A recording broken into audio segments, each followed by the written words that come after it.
이제 요한복음 17장 예수님의 기도를 우리가 다 살펴보고, 지금 이 시간에는 요한복음 18장입니다. 요한복음 17장에서는 예수님께서 아버지 하나님께 기도를 하시죠. 자신에 대해서 기도를 하시고 제자들을 위해서 기도하시고, 또 앞으로 하나님을 믿을 모든 사람들, 저희를 위해서도 기도를 해주십니다. 기도를 해주시고 끝까지 우리를 지켜달라고 해주시고, 종국적으로는 아버지의 영광을 볼 수 있도록 해달라고 기도하십니다. 대단히 큰 겁니다.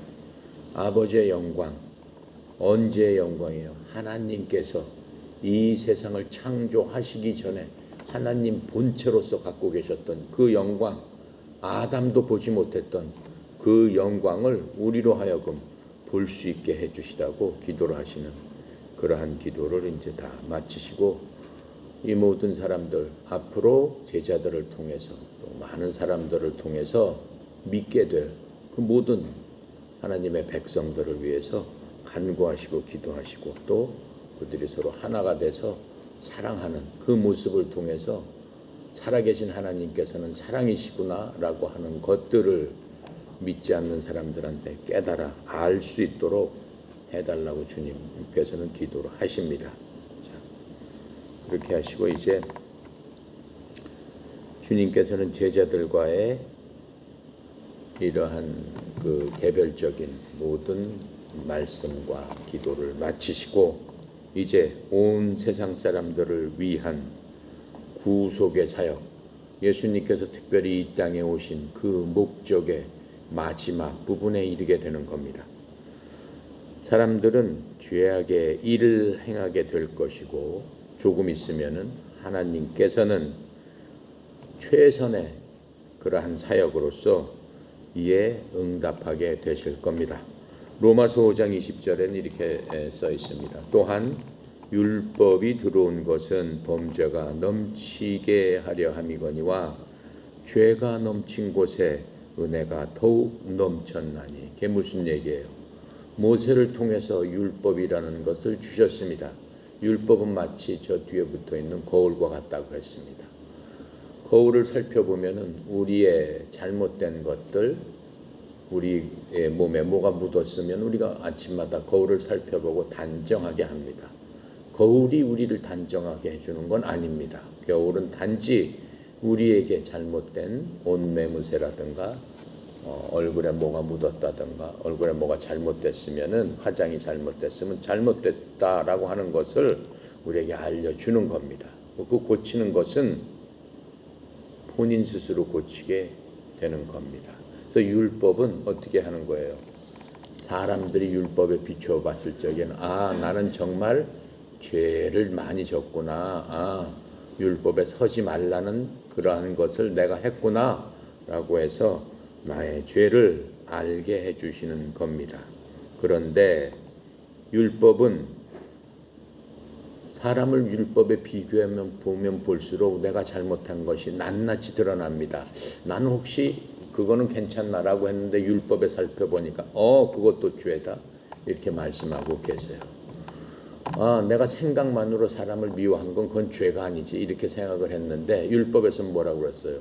내가 생각만으로 내 형제들을 라가 돼지 같은 놈이다, 그렇게 그 생각만 했어도 너는 내 형제를 죽인 거나 마찬가지다, 이렇게 율법은 가르쳐주고 있는 겁니다. 그러니까 율법에 비교해 볼수록 나는 죄가 점점 더 쌓여만 간다라고 지금 말씀하고 있는 겁니다. 그런데 그 죄를 어떻게 한다는 겁니까?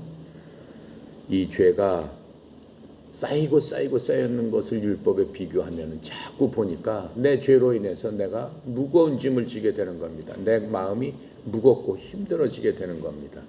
그런데 예수님을 만나면은 그 죄가 점점 더 무거워진 죄를 한꺼번에 다 내려놓도록 인도해 주시니까는 죄가 많은 곳에 어때요?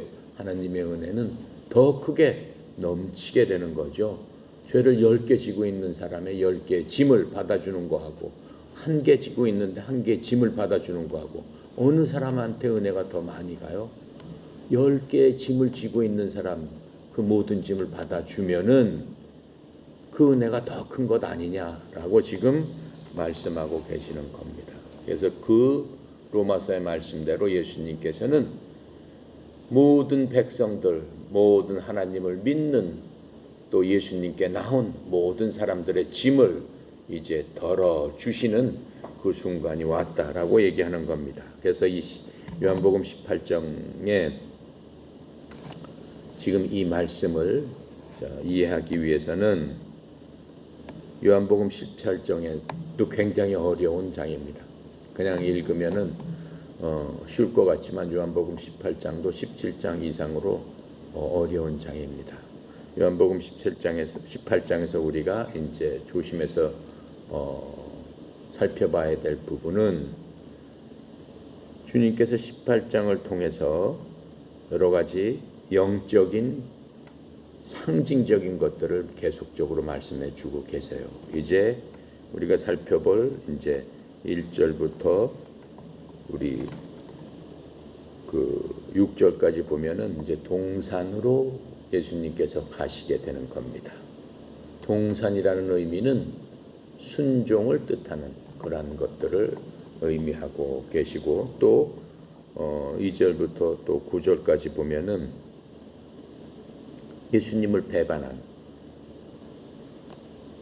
가룟 유다가 예수님 동산까지 쫓아와서는 예수님을 보고 예수님한테 입맞춤을 합니다. 그게 바로 표시죠. 데리고 온 사람들한테 내가 입맞춤하는 사람을 잡으세요. 그분이 바로 예수님, 당신들이 잡으려고 하는 나사렛 예수입니다 라고 알려주면서 예수님한테 다가가서 입맞춤을 합니다. 그 입맞춤은 배신을 뜻하는 겁니다. 또 그렇게 하고 10절에 보면은 베드로가 검을 들어서 말구의 귀를 쳐버립니다. 검은 저항을 뜻하는 거죠. 그리고 11절부터 14절에 보면은 예수님께서 베드로한테 검을 쓰지 말아라 라고 하면서 나한테 온 잔을 내가 마시지 않겠느냐라고 말씀을 해주세요. 그 잔, 예수님께 온 잔, 그것은 순종, 하나님의 복종을 뜻하고 있는 겁니다. 그리고 15절부터 마지막 절까지는 불, 횃불을 든 자들이 나오고 합니다. 이 불이라는 것은 부인, 무엇을 이제 부정하는 그런 것들을 영적으로 뜻하고 있다라고 하는 것을 우리가 살펴볼 수 있습니다. 그래서 요한복음 18장을 우리가 살펴보면서 절절마다 나오는 그 심볼이 무엇을 상징하는가, 역사적으로는 그게 어떻게 연관이 되는가 하는 것들을 살펴보면서 우리가 공부를 해보도록 하겠습니다. 우리 1절부터 6절까지 같이 읽도록 하겠습니다. 예수님께서 이 말씀을 하시고 제자들과 함께 기드론 시내 건너편으로 나가시니 그곳에 동산이 있는데 제자들과 함께 들어가시니라. 그곳은 가끔 예수님께서 제자들과 모이시는 곳이므로 예수님을 파는 유다도 그곳을 알더라. 유다가 군대와 대제사장들과 바리새인들에게서 얻은 아랫사람들을 데리고 등과 횃불과 무기를 가지고 그리로 오는지라. 예수님께서 그 당할 일을 다 아시고 나아가 이르시되 너희가 누구를 찾느냐. 대답하되 나사렛 예수라 하거늘 이르시되 내가 그니라 하시니 그를 파는 유다도 그들과 함께 섰더라. 예수님께서 그들에게 내가 그니라 하실 때에 그들이 물러가서 땅에 엎드러 지니라. 거기까지 한번 보겠습니다. 예수님께서 이제 기도를 다 마치십니다. 예수님께서 말씀을 다 하시고 자기 제자들과 함께 기드론 시내 너머로 나아가서 자기 제자들과 함께 있었던 동산으로 들어가십니다. 기드론 골짜기는 성경에 자주 나오는 그러한 그 지역입니다. 예루살렘 동편에 있고 예루살렘 성벽과 올리브산 사이에 있는 협곡입니다. 그래서 겟셋만의 동산을 가기 위해서는 여기 성경에서는 예수님께서 동산으로 가시니라 이렇게 했는데 그 동산은 바로 겟셋만의 동산을 이야기하고 있습니다. 겟셋만의 동산은 기드론 시내를 건너면 서쪽 언덕에 자리 잡고 있는 바로 그 장소입니다. 그래서 예수님께서는 가끔 이곳에 오셨다고 그랬어요. 제자들과 함께 오셔가시고 휴식도 취하시고 또 그곳에서 하나님의 말씀을 묵상도 하시고 기도도 하시고 하시는 그러한 장소입니다. 누가복음 22장 39절에 보면은 이렇게 나와 있어요. 예수님께서 나가사 늘 하시던 대로 올리브 산으로 가심에 그분의 제자들도 그들을 따라갔더라. 늘 하시던 대로 지금 가는 길이 늘 하시던 바로 그 장소를 택한 겁니다. 지금 예루살렘 시내는 어떤 상황이에요? 예수님께서는 지금 유월절을 맞이해서 바로 유월절 직전 그 유월절 하루 전에 지금 일들을 얘기하고 있어요. 그래서 유월절을 위해서 예루살렘에 엄청난 순례자들이 이제 찾아왔겠죠. 보통 유월절 되면은 예루살렘 그 도시에만 모이는 사람들이 약 200만 명 정도가 각처에서 다 예루살렘으로 모인다고 돼 있습니다. 그렇게 그 순례자들이 가득 찼는데 예수님께서는 그 순례자들 사이에 도시에 있는 게 아니고 그들과는 조금 떨어진 한적한 곳을 찾아서 지금 그곳으로 가신 거예요. 그래서 예수님께서는 가룟 유다도 같이 갔던 곳이기 때문에 자주 갔던 곳이기 때문에 가룟 유다가 그리로 군사들을 데리고 와서 잡으러 올 줄로 이미 알고 계십니다. 그럼 마침내 그가 찾아 온 것을 우리가 읽었죠. 자, 근데 이제 여기서 그 동산, 겟셋만의 동산에서 한번 살펴보겠습니다. 왜 예수님께서 바로 잡히시기 전에 겟셋만의 동산에 계셨을까? 인간의 역사는 어디서부터 시작합니까? 에덴 동산에서 시작을 하죠. 인간의 역사는 에덴 동산에서 시작됩니다. 창세기 22장 8절에 보면 주 하나님께서 동쪽으로 에덴의 동산을 세우시고 자신이 지은 남자를 거기에 두셨다라고 써 있습니다. 인간의 처음 죄도 어디서 지게 됐습니까? 바로 그 에덴 동산에서 인간이 처음으로 하나님의 불순종하면서 죄라는 것을 알게 되고 죄라는 것을 짓게 되는 겁니다.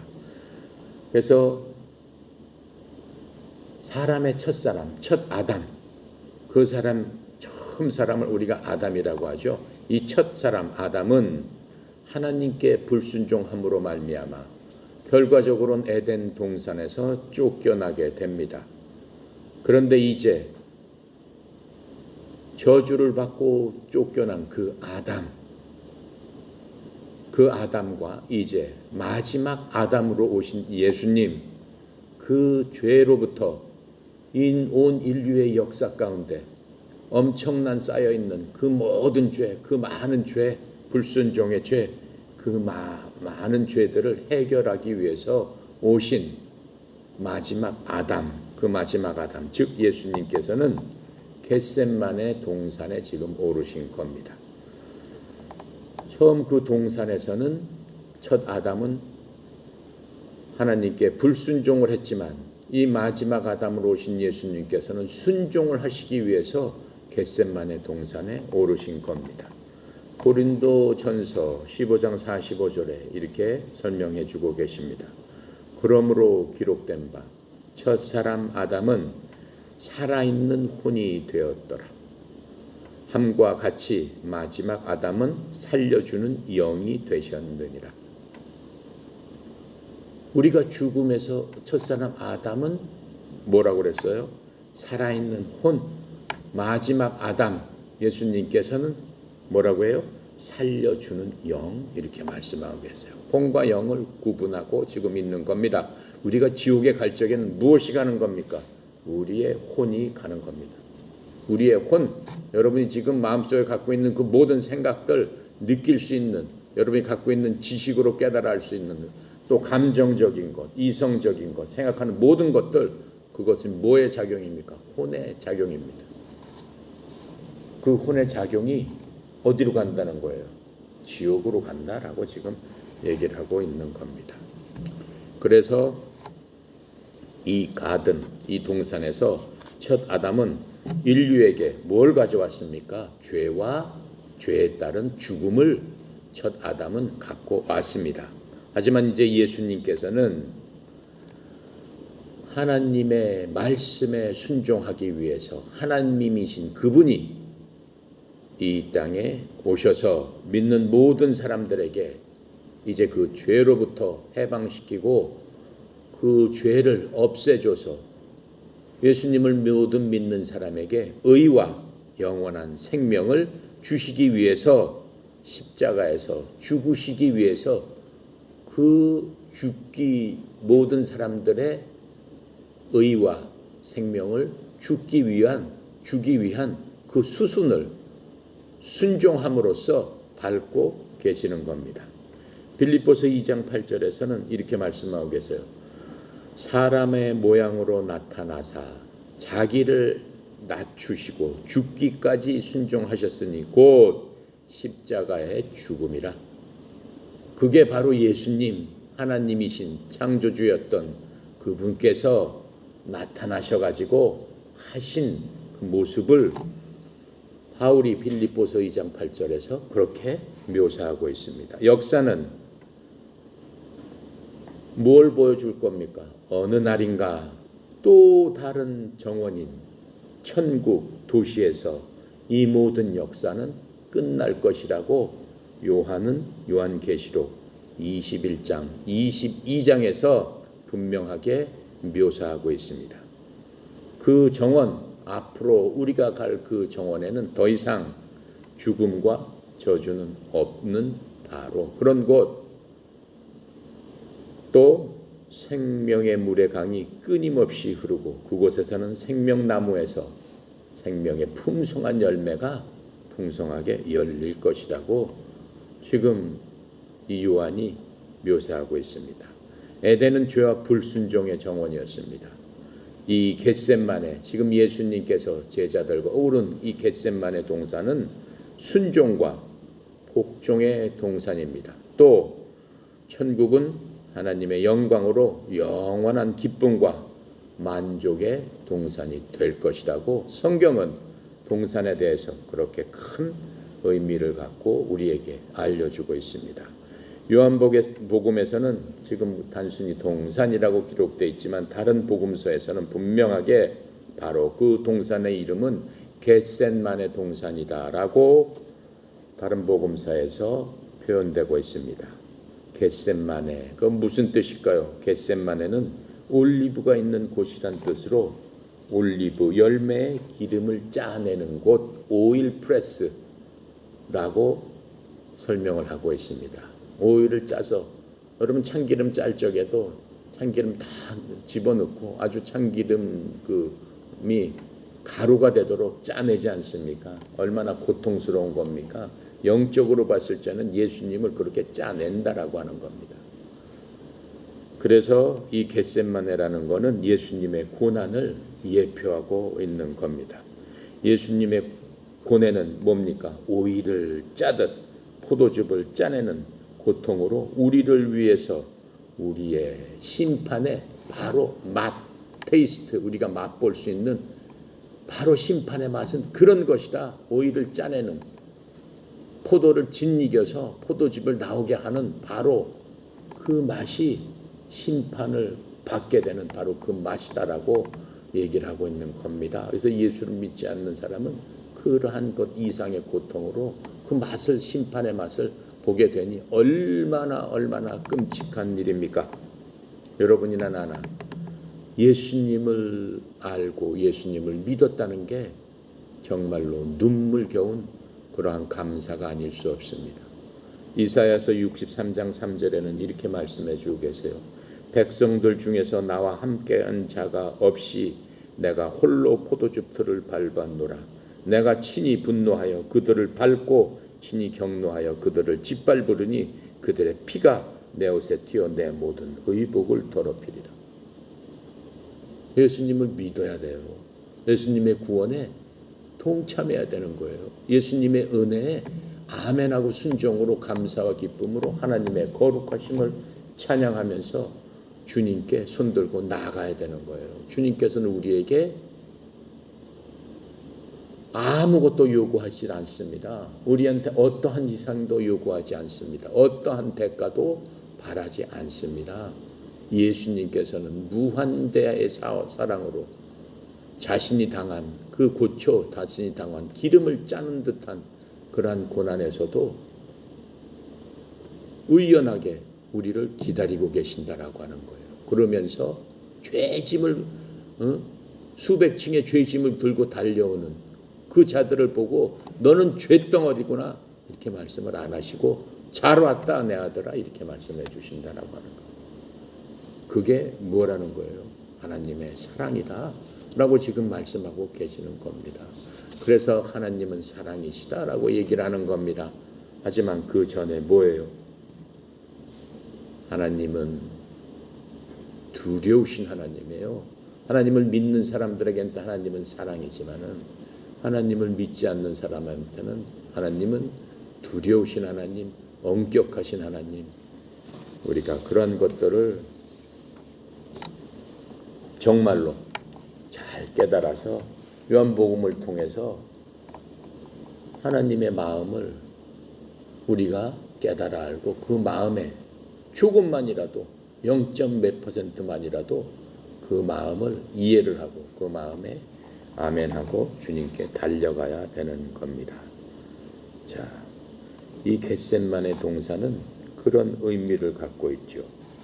그런데 겟셋만의 동산을 가기 위해서는 바로 기드론 시냇가를 건너서 겟셋만의 동산으로 가게 됩니다. 기드론 시냇가도 성경에 보면은 그런 쉬운 곳이 아니에요. 큰 의미를 갖고 있는 바로 그것입니다. 기드론은 예루살렘에서 이 시내를 건너서 겟셋만의 동산에 가게 되는데 이 시내가 흐르는 그 협곡, 기드론 시내가 줄줄이 흘러가는 그 협곡을 예레미야 7장에서는 흰놈의 아들의 골짜기로 부르고 있습니다. 이 골짜기에서는 엄청난 일들이 이제 나오는데 거기는 살육의 골짜기라고 부를 날들이 올 것이다 라고 예언을 해주고 있어요. 예레미야 7장 32절에 그렇게 얘기하고 있습니다. 바로 이러한 시점에서 예수님께서 제자들을 데리고 동산, 겟셋만의 동산으로 가십니다.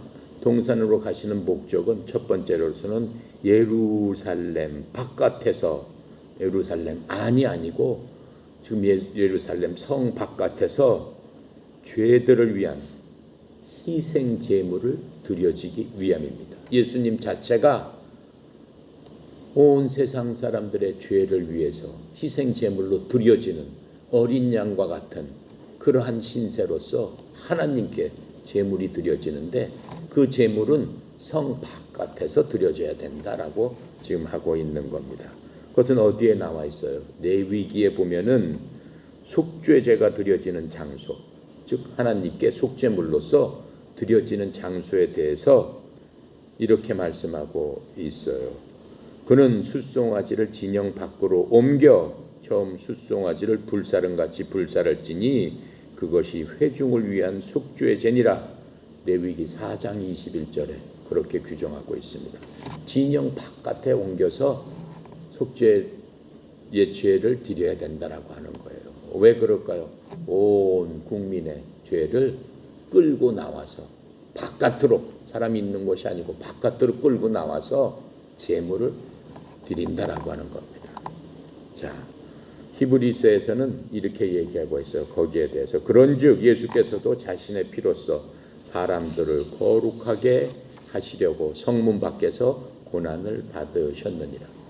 히브리서 13장 12절에 그렇게 말씀을 해주고 계십니다. 그래서 주님께서는 제자들을 데리고 동산으로 가시려면은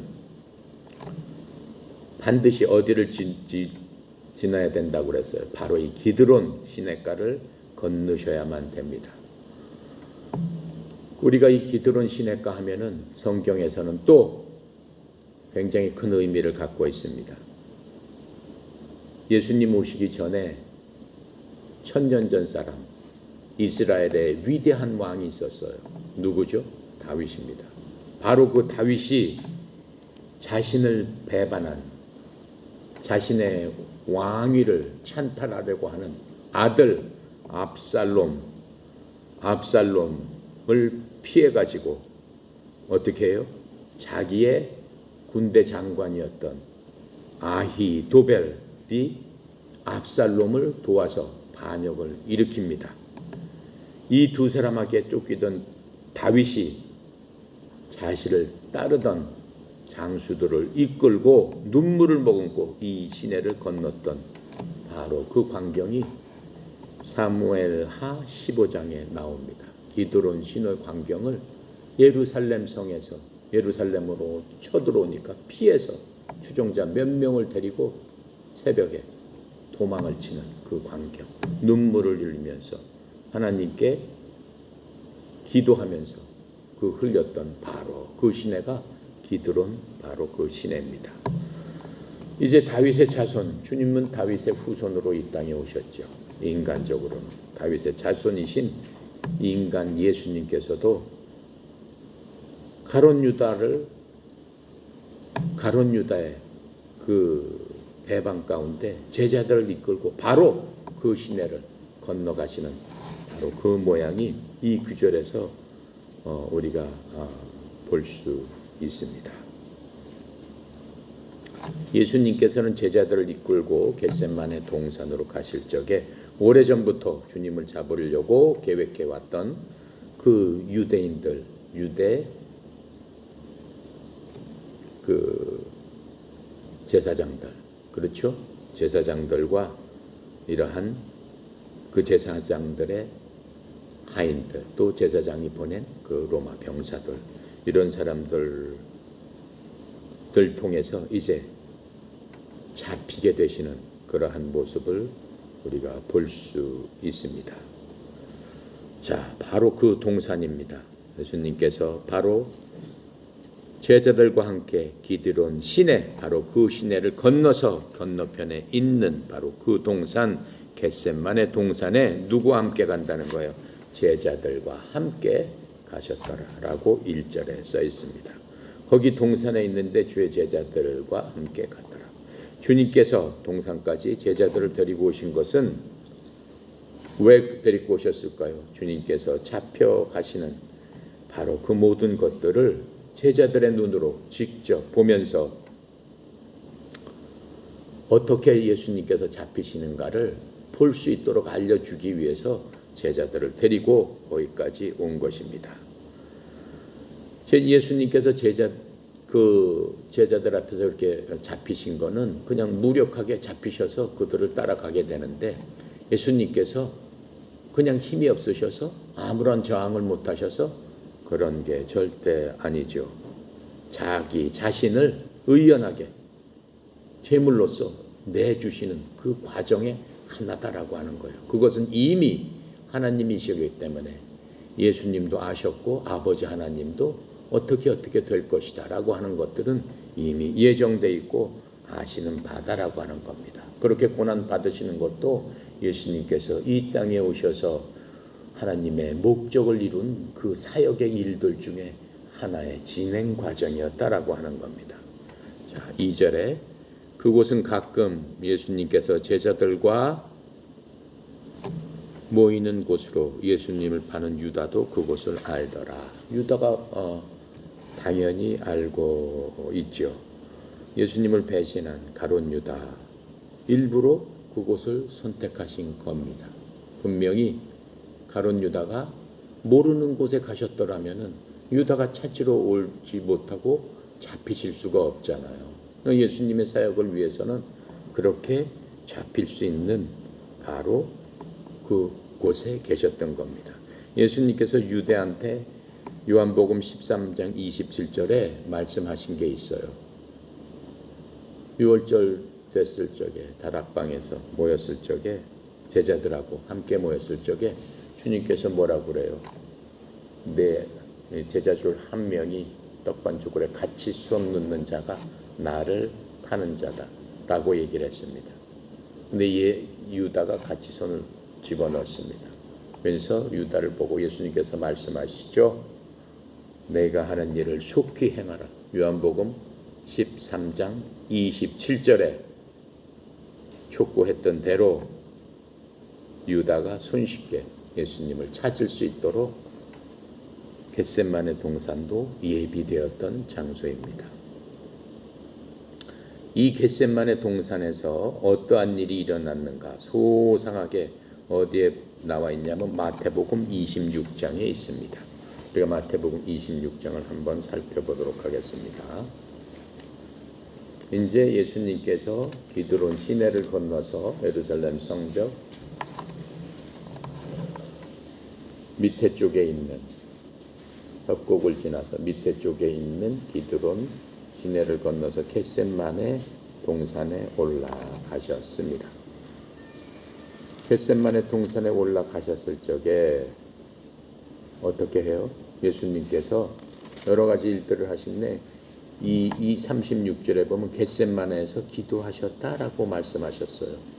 기도하시고 여기서 주위에서 볼 거는 겟셋마네 동산에 11 제자들을 다 데리고 갔지만 36절에 예수님께서 제자들과 함께 겟셋마네라 하는 곳에 이르러 제자들에게 이르시되 내가 저기 가서 기도하는 동안 너희는 여기에 앉아 있으라 라고 하시고 요한복음에는 이 얘기가 없어요. 이 얘기는 다 빼고 이제 기도 다 마치시고 일어나서 유다가 올 때부터 이제 또 바로 말씀을 하고 계세요. 자, 그러시면서 37절에 볼까요? 베드로와 세베대의 두 아들만 데리고 가실새 고민으로 슬퍼하사 이에 말씀하시되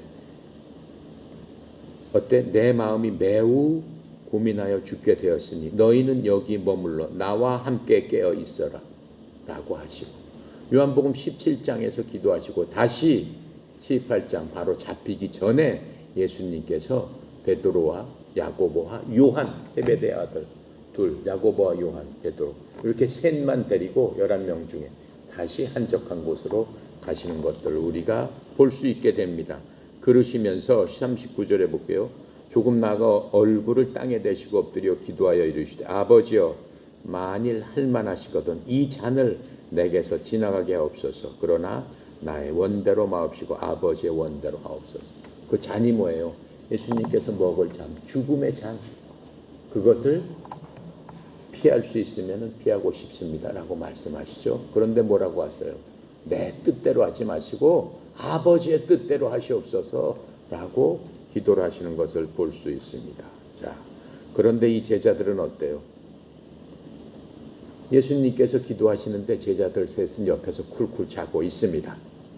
자고 있으니까 예수님께서 40절에 너희가 나와 함께 한 시간도 이렇게 깨어 있을 수가 없더냐. 41절에 시험에 들지 않게 깨어 기도하라. 마음은 원이로되 육신이 약하구나. 이렇게 말씀해 주십니다. 그리고 두 번째 나가서 다시 기도하십니다.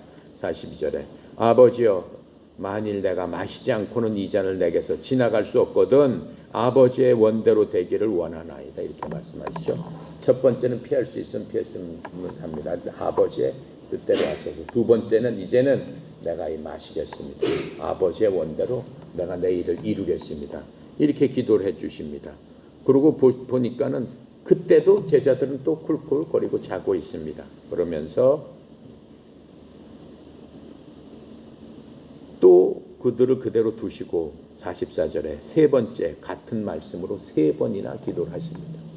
자기의 죽음을 대비하는 겁니다. 이제 몇 시간 후면 이제 십자가에서 돌아가시게 되는데 그 죽음에 대해서 이렇게 기도를 하고 계시는 것. 하나님이신 예수님께서 얼마나 마음속에 큰 부담, 큰 짐 그런 걸 갖고 계셨으면 세 번이나 그렇게 기도를 하셨을까 우리가 깨달아 할 수 있게 됩니다. 자, 그러시면서 45절에 때가 왔으니 인자가 죄인의 손에 팔리느니라 라고 하면서 우리가 요한복음에서 보면 바로 유다와 가룟 유다와 그 제사장들과 이런 사람들이 몽둥이나 칼 이런 걸 갖고 이제 오는 것들을 볼 수 있습니다. 40절에 말씀할 때 12 중에 하나인 유다가 왔는데 대제사장들과 백성의 장로들에게서 파송된 큰 무리가 칼과 몽치를 가지고 그에 왔더라.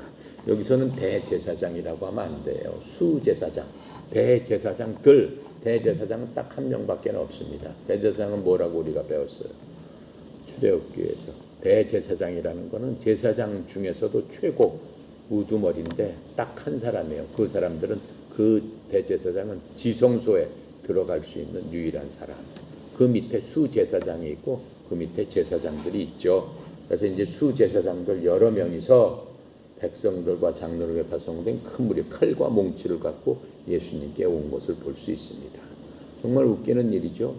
하나님을 잡으려고 칼과 몽치를 갖고 예수님을 잡겠다고 온 겁니다. 48절에 예수를 파는 자가 누구예요? 가룟 유다가 그들에게 군호를 짜 이르되 내가 입 맞추는 자가 그이니 그를 잡으라 하면서 예수님께 나가서 입을 맞추는 것을 볼 수 있습니다. 50절에 예수께서 이르시되 친구여 내가 무엇을 하려고 왔는지 행하라 한데 이에 그들이 나와 예수의 손을 대고 잡는지라. 51절 예수와 함께 있던 자 중에 하나가 손을 펴 칼을 빼어 대제사장 종을 쳐 그 귀를 떨어뜨리매 예수께서 이르시되 내 칼을 도로 칼집에 꽂으라. 칼을 가지는 자는 다 칼로 망하느니라. 베드로가 그렇죠? 말고의 그 제사장의 그 하인 이름이 말고라고 이제 나옵니다. 그 말고의 귀를 떨어뜨렸다라고 하는 겁니다. 53절에 너는 내가 내 아버지께 구하여 지금 12군단 더 되는 천사를 보내시게 할 수 없는 줄로 아느냐. 주님께서 지금 이 칼을 짚고 몽댕이를 들고 오는 누구예요? 이 사람들한테 이렇게 말씀하시잖아요. 내 아버지께 하나님 아버지께 지금 12군단이 더 되는 천사를 보내시게 할 수 없는 줄 아느냐. 12군단이면 뭐 도대체 몇 명이에요? 한 군단이면 12,000명이라고 하면 12군이 14만 4천 명 정도 되는데 성경에 보면 천사 한 명이 하룻밤에 얼만큼을 죽였다고 그랬어요. 16만 5천 명을 하루 아침에 그냥 싹 다 죽여버렸다고 했어요. 그런데 그 10만이 넘는 그 천사를 보낼 수 없는 줄 너희들이 모르고 이 칼과 몽치를 갖고 나를 잡으러 왔느냐? 이렇게 말씀하시잖아요. 그렇죠? 예. 히스기야 왕 때 그런 일이 일어났어요. 적군이 쳐들어왔을 때. 그렇죠? 아무것도 없어요. 이제 죽어야 돼요. 이스라엘을 빵 둘러쌌어요. 히스기야가 기도합니다. 하나님, 이 나라를 살려주십시오. 하나님께서 어떻게 해요? 천사 한 명을 보내서 그날 저녁에 16만 5천 명의 적군을 싹 다 잠재워버렸단 말이에요. 그렇게 힘이 세신 분인데 지금 이렇게 나를 잡으러 왔느냐라고 말씀을 하고 계시는 거예요. 자, 그런데 54절 뭐라고 해요? 내가 만일 그렇게 하면은 이런 일이 있으리라 한 성경을 어떻게 이루어지겠느냐? 그렇죠? 하나님께서 메시아가 이 땅에 오셔서 사람들의 모든 죄를 짊어지고 이 땅에서 돌아가실 것이다.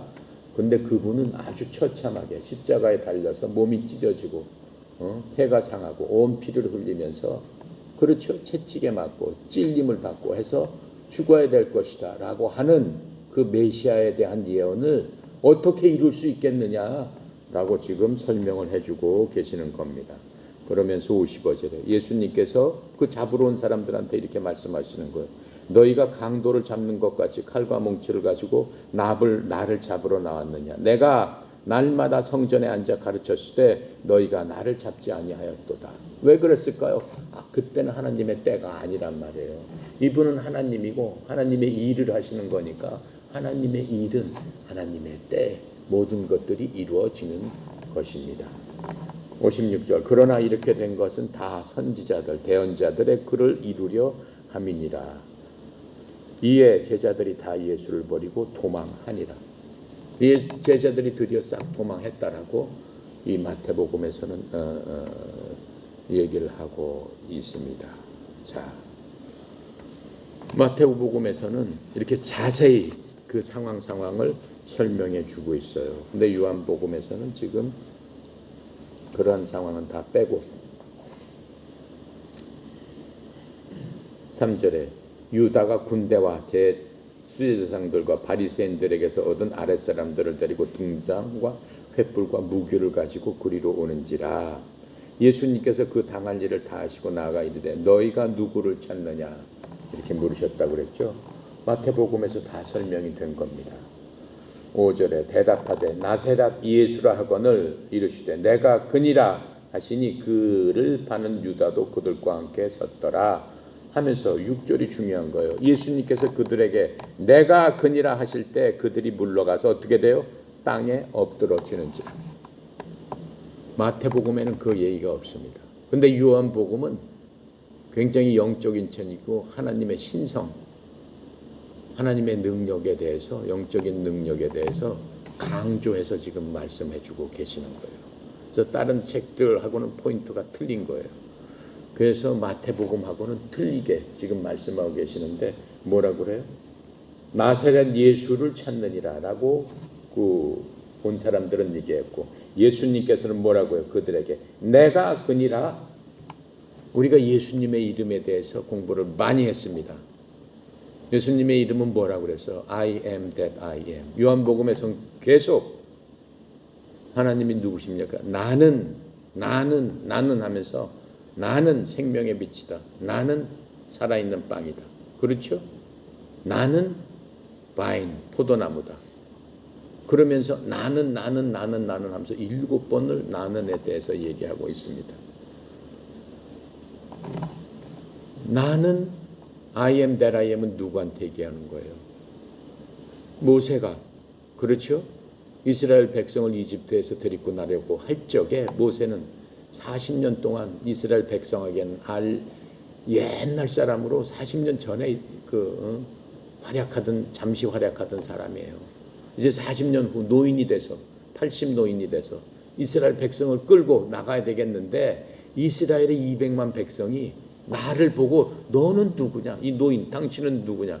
그럼 내가 하나님의 말씀을 듣고 여러분들을 구원해서 이 이집트에서 독립시켜서 데리러 나가고 온 거. 지금으로 말하면 독립군 총사령관입니다. 이렇게 얘기를 해야 되는데 백성들이 내 몰골이나 나를 보고 뭐 어떻게 나를 믿겠습니까?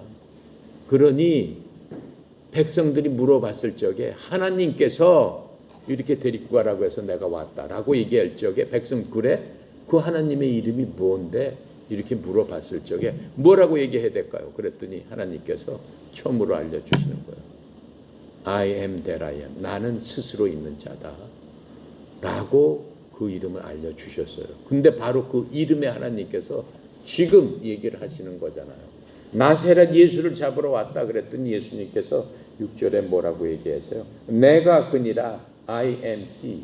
내가 바로 그니라. 라고 했을 적에 예수님의 이름이 선포됐을 적에 그 사람들이 어떻게 됐다는 거예요? 땅에 다 엎드러져 버렸다라고 하는 거예요. 누구까지 앞에서? 가롯 유다까지 앞에서. 가롯 유다는 뭐예요? 그 속에 뭐가 들어가 있다고 그랬어요? 마귀가 들어가 있다고 했습니다. 마귀까지도 세상 사람은 물론이고 하나님 이름 앞에서 거꾸로 엎드러지는 그런 것들을 하나님의 신성이 드러남을 보여주시는 거다라고 하는 거예요.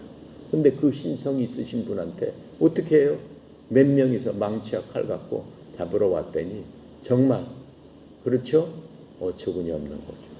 자, 오늘은 6절까지 하고 마치도록 하겠습니다. 전능하고 거룩하신 하나님 아버지, 하나님의 은혜의 영광을 찬양합니다. 아버지께서 요한복음 17장에서 하나님의 백성들을 위해서 정말로 우리가 정말 눈물 없이는 하나님 예수님의 마음을 다 헤아려 알 수 없는 그러한 저희들입니다. 주님의 그 마음을 깨닫고 우리가 온전히 주님의 마음에 10,000분의 1이라도 보합할 줄 아는 그러한 삶을 사는 하나님의 거룩한 백성 되기 원합니다. 아버지 하나님이여, 저희들을 이 세상과 구별하여 주시옵소서. 이제 예수님께서 그 고난 가운데 그 예수님의 마음, 앞으로 닥칠 그 큰 고통을 마치 참기름 짜듯 올리브 그림을 짜듯 포도즙이 짜여지듯이 그러한 그 고통을 다 감내하시고 감당하시고 우리를 위해서 그렇게 고난받으시는 주님의 모습을 우리가 바라봅니다. 아버지 하나님이여, 우리의 마음이 주님께 순종하며 항상 주님의 그 크신 사랑에 감격하고 감동할 줄 아는 그러한 순전한 저희들 되기 원합니다. 주여, 고개 숙인 하나님의 아들 딸들을 축복하여 주시옵시고 하나님께서 이렇게 베풀어 주신 그 은혜에 감격하며 감동하며 내가 내 힘과 내 공과 내 능력을 다해서 주님을 사랑함을 고백하는 저희들 모두 다 되도록 성령님으로 충만케 인도하여 주시옵소서.